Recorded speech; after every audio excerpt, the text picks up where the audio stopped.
3, 2, 1. What's going on, everybody? This is the Undefeated by Choice podcast, brought to you by Still Fist Fights. We are one fight removed, or 1 day removed. I'm still pumped. I'm still amped about it. I can't even think straight. I knew I needed to get on here and get back to work and start promoting this next month's card.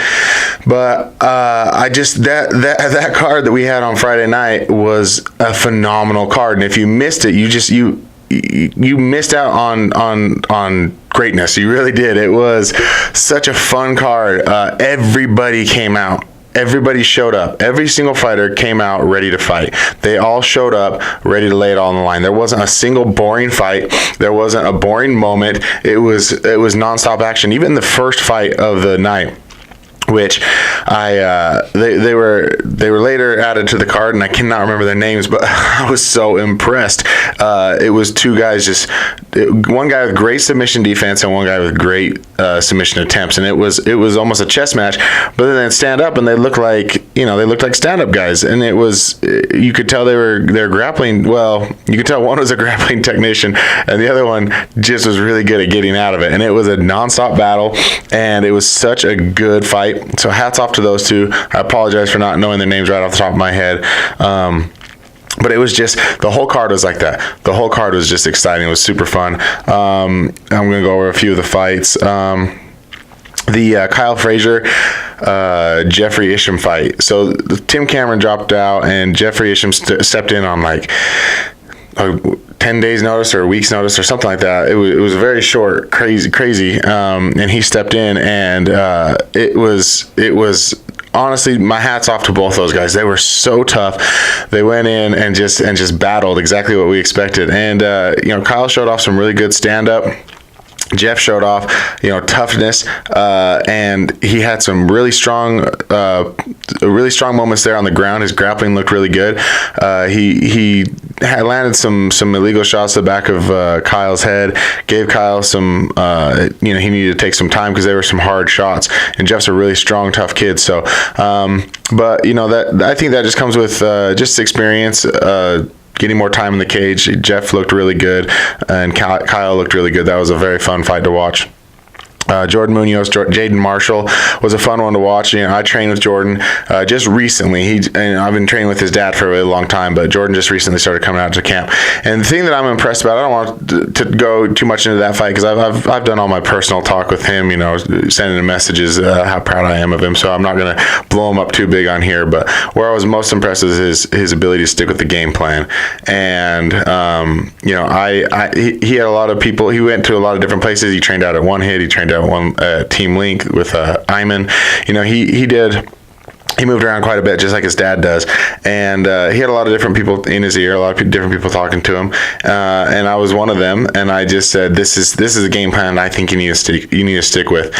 And he also had in his corner Eric Iman and Nate Owens, and both of them, set up a great game plan for him. And from what I had talked to him about, what I had talked to them about, and what they had decided, it sounds to me like he 100% stuck to the game plan. And that's scary. That's scary as a fighter and as a coach, because if you give them the game plan and they don't follow it, you can say, well, if you would have followed my game plan, you would have won. If they lose, but then if they lose, then you should maybe you should have just done your own thing. Maybe you should have done your own thing. So just hats off to him for sticking with it in the first fight. A lot of people abandon game plans on first. A lot of people abandon game plans all the time. So my hats off to him. Proud of him. And Jaden is just a tough kid. He was stuck in an armbar for a really long time, and he was just doing everything he could not to tap. And I even think there was some damage done to his arm. I saw him after the fight with his arm wrapped up. I wish him the best of speedy recoveries to come back and get back in there, because man, he is a tough kid, and he's got power in his hands. We could see it every time he swung. It was to take Jordan's head off. It was to take it clean off his body, and he's a tough kid. So my hat's off to him. Stick with it, man. I don't really saying that's not really. I don't think you're planning on quitting anytime soon. I just want you to know how impressed everybody is by you and with what you're doing. So just keep it up. And just if there's an injury, just heal up quickly, man. Come back. Still Fist is going to love to have you inside the cage anytime. The Justin McDonald Dylan Pendleton fight was really fun to watch. It was Dylan is a super athlete. You know, he was flying. He opened up the fight with a flying knee or flying kick, and Justin is just a smotherer. He just smothered everything. He just laid heavy on top of Dylan, and they had some good boxing exchanges. Just a real good fight. Just a real exciting fight. You felt like it was back and forth, maybe leaning more towards one, but it was just a real good, clean fight. It was fun to watch. Scott Devlin versus Kenny Clinch was also a really fun fight. I mean, Scott Devlin always comes out for war. He got himself a win, and actually now we don't really promote a lot of trash talking. I know in my podcast episodes, I force the fighters to do a little trash talking, but there's nothing really outside, inside the cage that causes any too many problems. But Justin McDonald did message out on Facebook, did leave a message out to Scott Devlin and said, hey, you got to win, I got to win, so let's go, let's get it. So that may be a fight down the road. We don't know. I don't know. I'm not the matchmaker. I just work for the company. I have no say in it, but I know I'm putting it out there right now that those words were exchanged, so we'll see if that happens. Josh Stanley, Kendrick Wolf. I leaned over to Kevin in the middle of this fight, and as long as this fight went, during the middle portion of that, I leaned over to Kevin and I said, this is what I like to see is heavyweights with conditioning. And both of these guys looked like they were in good shape. They look like they would have been able to go all 3 rounds, which in my opinion, and I've said this so many times, if you don't have cardio, you don't have business being in there. It's not that hard to get on a treadmill and do some road work. It's not that hard to learn how to swim and to get it. It's not that hard to push yourself in practice to the point where you're exhausted. Whatever you got to do to get cardio, it's a bit ridiculous for you to go in and expect to be able to just finish somebody who's been training just as hard as you in the first round, so that you don't have to push yourself into the second or third round. There's some arrogance there that I don't appreciate, and I don't think anybody appreciates it. We come out to watch you guys, as fans, we come out to watch you guys put on the best performance, and if you can only give us, 30 seconds of hard performance, and then after that it's you look like a zombie walking around the ring, it's not that exciting to watch. And you owe it to yourself. I mean, you are putting a lot on the line for this. You owe it to yourself to be able to push yourself the whole time. So what I appreciated was these heavyweights. Man, they had good cardio, and I was super impressed with that, because usually heavyweights are the ones that let it slip. Usually heavyweights are the ones that get one good round. Most other weight classes, they get it because they have to lose weight during the camp, and then heavyweights not so much. But these guys both were ready to go, and also, I do understand there is a point of there's not enough cardio if you're just like a power puncher. You're just someone with everything. Every time you throw, it's with power, it's with heavy hands, it's with bad intentions. There's no real conditioning for that. You're going to get tired, and it's not the lack of, it's not people getting tired in the fight. I understand that. It's when you can obviously tell there was no type of cardio training. That's just my opinion. If you don't care for it, that's fine. That's why this segment is called Just My Opinion, because I know I don't know all the answers. I just appreciate fighters with cardio. That's it. I'm going to leave it there because they both had cardio and it was great. Michael Eastwood versus Jordan Marshall. That was a belt was on the line. And Michael Eastwood got the nod. I believe it was an arm bar or a rear naked choke. And it was a good fight. I mean, so here's the thing: is when you get these types of fighters that are both so fast and so skilled, it looks like when like in the cartoons, in the Tasmanian Devil will like spin up and you just see like arms poking out and legs poking out. That's what it would look like. And then all of a sudden someone would be, with the advantage, and they'd kind of like stop, and you'd see someone on top with like the advantage. You're like, how did you get there?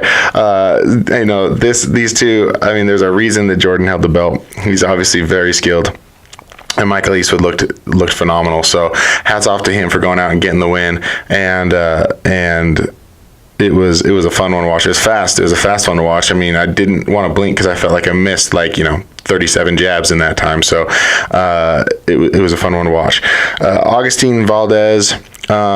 His opponent dropped out, so his belt was not on the line. And I believe his opponent, I know his last name was Anderson, I believe his first name was Doug, stepped in, and it was, again, a short notice fight. So, man, you're a warrior. Thank you for stepping up to the plate. Not a ton of people are dying to fight Augustine. And you went in and you did your thing, man. So hats off to you for doing that. And he looked good. He looked like he was ready to go. He did a little shooting. Augustine was able to get underneath it. Anderson coaches wrestling, I believe, in Idaho, and so we knew, Augustine knew that's what he was going to go to, so he did. Augustine was able to get up, and then Augustine landed a big right hand that ended the fight, and then after, just all the class in the world, just such a classy guy. I mean, you saw him here on the podcast. He is all class, and I have so much respect for that kid. And he thanked Anderson for taking the fight, and he's just a class act, just an all out class act. Then we had the Eric Munoz Nick Martinez fight. Again, I coach with Eric. I don't want to blow smoke up his skirt too much. So it was a good fight. It ended in the first round. They went to the ground. And this is where Eric did not want to go with Nick, because what he did know about Nick is that Nick had some jiu-jitsu accolades. So that was the one place he didn't want to go with him. So when he went to the ground with him, it just was all he could to get the submission, to get the win. And I have to, again, I already apologized to him in person, but I'm going to do it here publicly. I apologize to Nick for not getting him on the podcast. It was a time frame thing. I went off to New Orleans for my sister's wedding. I was there for a few days. Timing just didn't work out. I wasn't able to get a hold of him, and I didn't have him on the podcast. I promised him the next time he fights, I'll get him on the podcast. I'm a man of my word, so now it's out here. He was cool about it. He's like, man, there's no hard feelings. I don't care. He's like, I thought I was, but it's not. I don't care. So I was more hurt by him not being on it than he was, just because I felt bad that he didn't get that chance. So he definitely will get that opportunity. Next time he fights, we'll get him on the podcast, and we'll exchange some words. Hopefully they're all nice words. And then we had the Gary Latimer Troy Dennison fight, and this was one of those fights that could have ended in the blink of an eye. Could have ended, at the end of the fifth round. Could have been all out, grind fest with Latimer laying on top and being heavy and doing, showing off his grappling game. Or it could have been Troy Dennison knocking him out in the first round. They both have the cardio to go the distance that they need to. So it was one of those where you were just going to have your eyes open and just let the wave come. And what ended up happening was they ended up going to the ground with an exchange, and I believe Troy landed on his knee, and it seemed after the fight that he had really messed up his knee, and Latimer was able to catch him in a bit of a guillotine and finish the fight there. And these two guys were such a pleasure to work with the entire time. Just smiles on their faces the whole time, just happy to be there, and really they just love fighting. And I talked to Kerry. I talked to both of them after the fight, but I talked to Kerry after the fight, and he was like, "Yeah, man, I kind of feel bad because it was his last fight, and I hate to watch see someone go out on a loss." And me and Kerry talked about it before, and Kerry's like, well, and because Troy had said that this was going to be his retirement fight, and Kerry's like, well, I've retired once before too, so you never know. And Troy's still young. If he does decide to stay retired, then you gave this everything you had, man, and hats off to you, and thank you for all the memories and all the beautiful fights. If you decide to get that itch again that you need to get in and punch somebody, we're more than happy to have you back. We love you, man. You're an absolute warrior, and sorry that night didn't go your way, but you more than anybody in this fight world know that sometimes it happens, man. Sometimes it happens. So again, if that was your last fight, thank you for the memories. If not, we'll be happy to see you back, my friend. And Kerry, good job. You're a class act all the way. Probably my funniest interview I've ever done. and I look forward to having more interviews with you. And that was it. That was the card. I mean, maybe I wasn't that good at talking about it, but I'll tell you what, if you were there, you knew you were watching something special, because every single person, like I said, every single person came out ready to go. I was in the back with all of them on both sides, and I was just able to feel the air and feel the good tension. Nobody in there had that bad tension where you looked at him and you thought, ooh, I don't know if he's ready. And that's always as a fan and as someone who works with the promotion, as someone who's there on the scenes, that's never something you want to see. I never want to see somebody and think, maybe he's not ready. I didn't get that at all. Everybody was excited. Everybody was excited to go. And maybe it's because you had two leaders as your main event who are two people who love doing this. Maybe their vibe, because both of them were just all smiles when I walked back there. And usually the main event's usually trying to keep their composure because they don't want to get too excited, because you'll gas out because you're there for a long time in the back. And both of these guys just smiles on there, all smiles, all just, professional, talking to people and really made everyone feel comfortable. So those are leaders in the back that can change the tone of a card, and I really feel like that's what happened here was that. So again, thank you to the both of them. Thank you to everybody who was on this card. You made it a great night. I do briefly want to talk about supporting these fights. If you're a fighter, it drives me crazy that sometimes I'll go out to these events and I don't see other fighters, even from that fighter's camp, at the events. And I understand it costs money. We got families. I get this stuff comes up. But, I think most of you would want the place to be packed, and you'd want, fans and butts and seats to watch you fight. And it's only fair that you turn around and do the same for these fighters. Because that's why they do it. That's why we do it. That's why we're not fighting in the street for free. We want to show off our skills. We want to showcase what we've learned, and we want it to do it in front of a crowd. We want people to see it, and that's I think that support and showing your love and just again, your support for your fellow fighters is really important, and there needs to be more of that. There's not a ton of local promotions here in Utah. Of course, I work for one, and that's the one I want to see you all at. But I really, you wouldn't be. I'm not going to get into that, but. I just, it was a good crowd. We had a good crowd. We had a lot of people there, but I just know that we can be doing more. I look at Utah and I see its fan base, right? And I see its fan base for the Jazz, and I see its fan base for BYU in Utah, and even Weber State and Utah State. I see the crowd that they get out there at the Bees Stadium. I see even the crowd at the Grizzly hockey games, and it's always a really good crowd, a really big crowd. And I know that Utah is a fight state, and I know that because if you talk to anybody when they were younger, they were watching the Ultimate Combat Experience on Channel 12 or 11 or whatever it was on Saturday nights or whenever it was, and I believe it was either Friday or Saturday nights, and and they were all secretly watching it in their basement because, for whatever reason, it was taboo at the time to support fighting or whatever it is. But it's not like that anymore. And now we have these awesome events where everyone can get together, and it's just got this feeling of electricity, even in the crowd. Everyone's just so excited and cheering, and it's a really good event. And with the sports support that this state has for all levels, for college, semi-pro, all the way through pro, those arenas are always packed.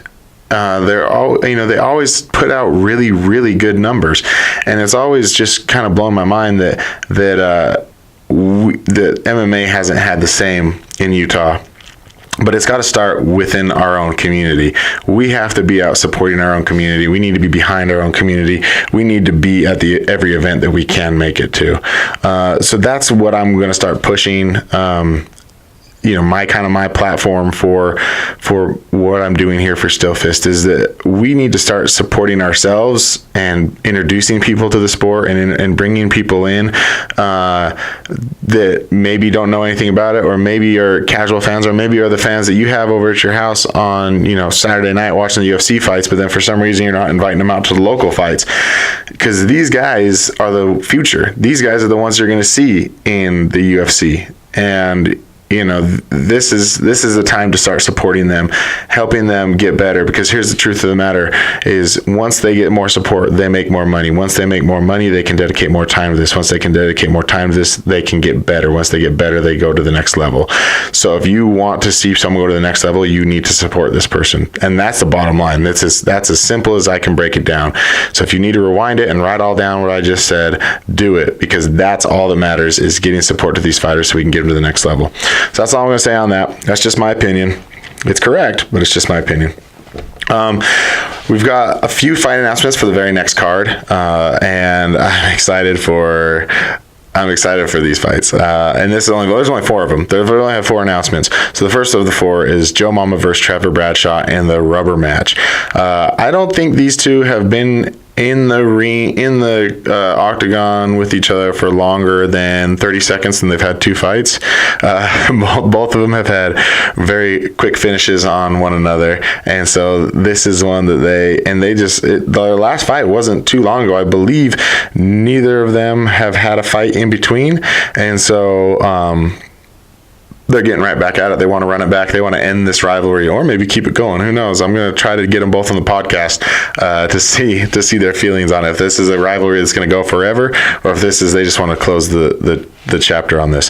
The next one is a professional lightweight bout of Isaiah Gatherings Jr. versus Chris Kennedy. And I'm going to be honest on these two. I don't know too much about them. I've asked around a little bit. I've gotten a little bit of insider information. Not really, just people who watch fights and know who these guys are, and they're super excited about this fight.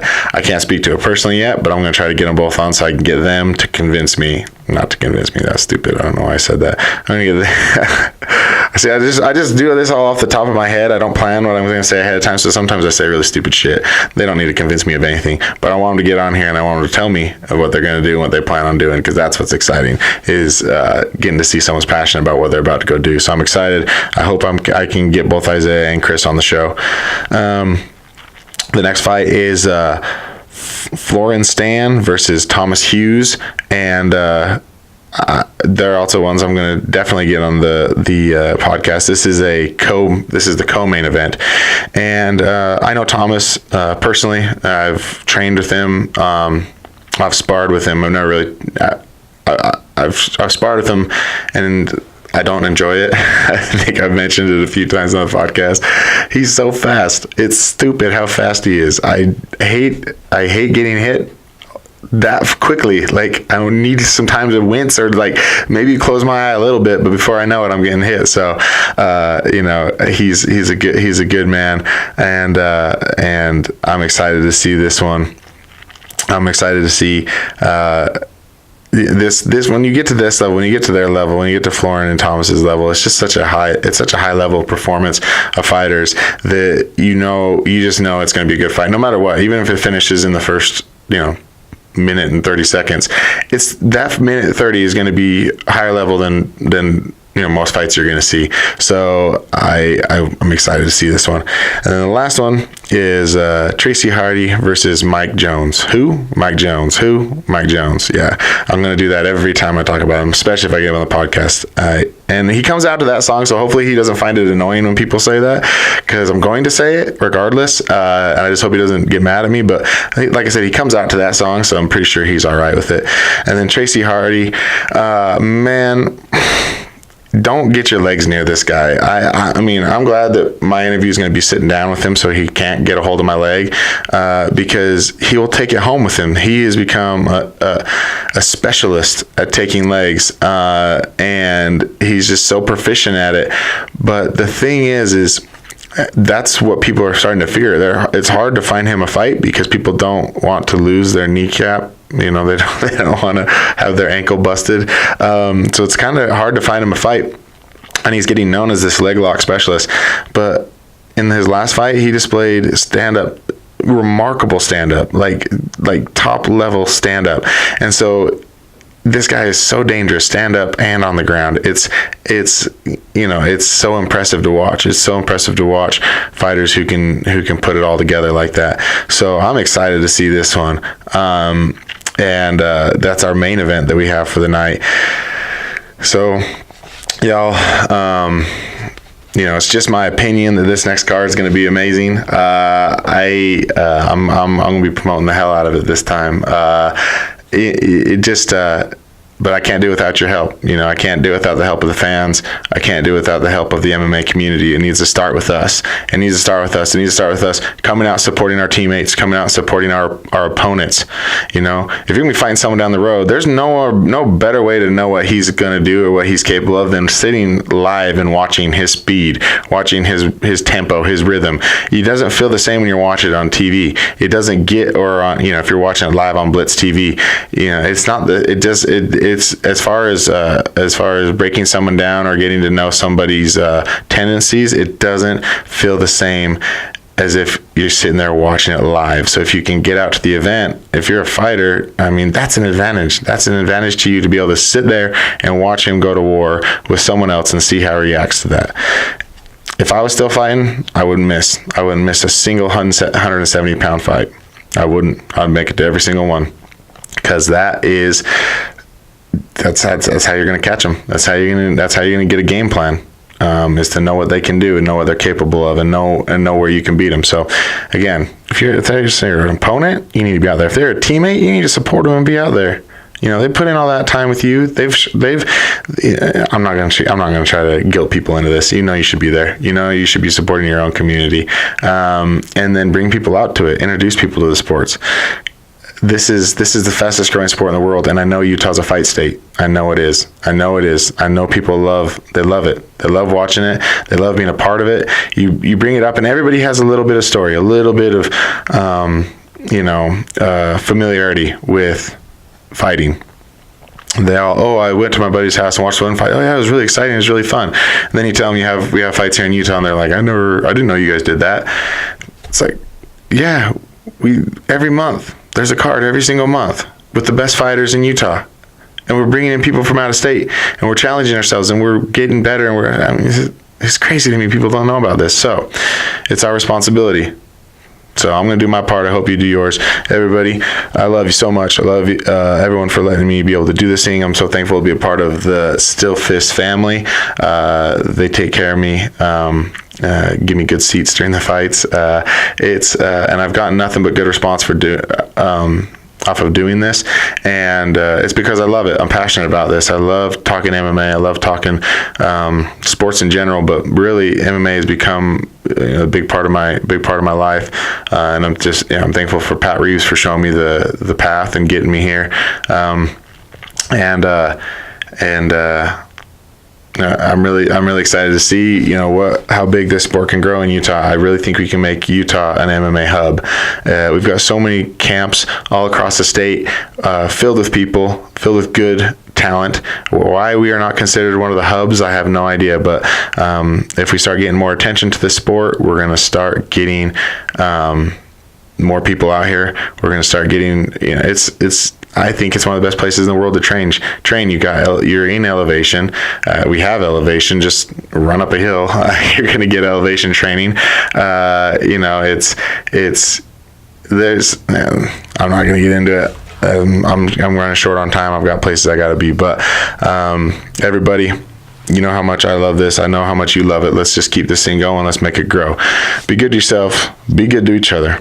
I love you.